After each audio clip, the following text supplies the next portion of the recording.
there is preparation. There is preparation. Let me just read 2 verses, verse 7 and 8. For the wedding of the Lamb has come, and his bride has made herself ready. Fine linen, bright and clean, was given her to wear. Fine linen stands for the righteous acts of God's holy people. We are now in the preparation phase, right? The celebration is about to come in the future. The realization is after that. And we will find, to our utter surprise, that the realization after our marriage with the Lamb will fulfill our deepest needs. But now we are in the preparation phase. And it says, fine linen was given to her, and the bride made herself ready. It's both, isn't it? The fine linen was given to her, and she made herself ready.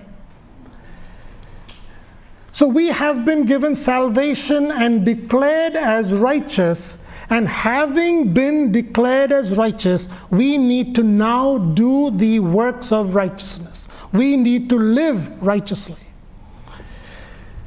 Let me read a verse for us. Philippians chapter 2, verse 12.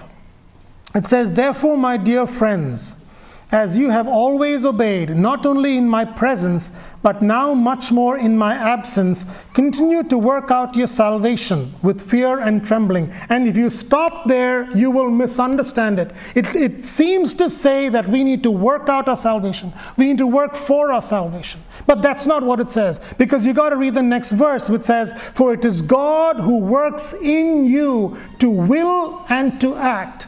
Because God has given us the free gift of salvation, because God has freely declared us righteous, He has given us the will, the desire, so that we can work out our salvation. Let me ask you a question. How is our preparation for the wedding? How is our preparation for the wedding? How do you know if the preparation for your wedding is healthy? Right? So you all both are in the preparation phase. How do you know that your preparation for this future wedding is healthy? Let me suggest 3 indicators. There is an emotional indicator to know whether your preparation is healthy. You would be longing for it, isn't it? If you're going to get married in, let's say, 10 years, there is time. But as you get closer, you're longing for your wedding more and more. The second indicator would be a mental indicator, where the percentage of your thoughts about the wedding keeps getting more and more, right?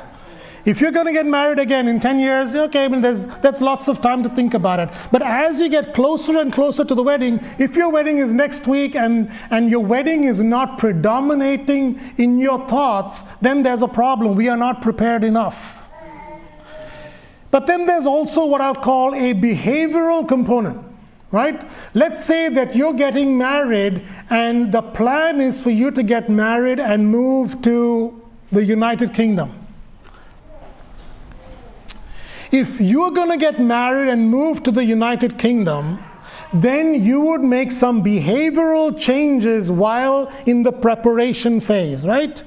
2 weeks before the wedding, you're not going to buy a house here, are you? No. Because you know you're going to get married and you're going to move. So there's no point in settling down.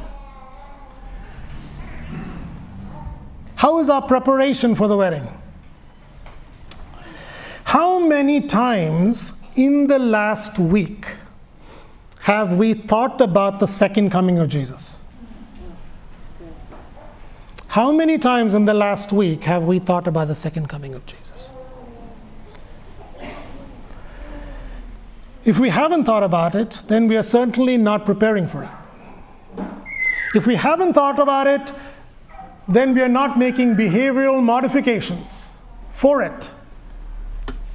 If we don't have a longing to meet Jesus, if we are satisfied in our current state, then we are not preparing for it. Our preparation is not healthy.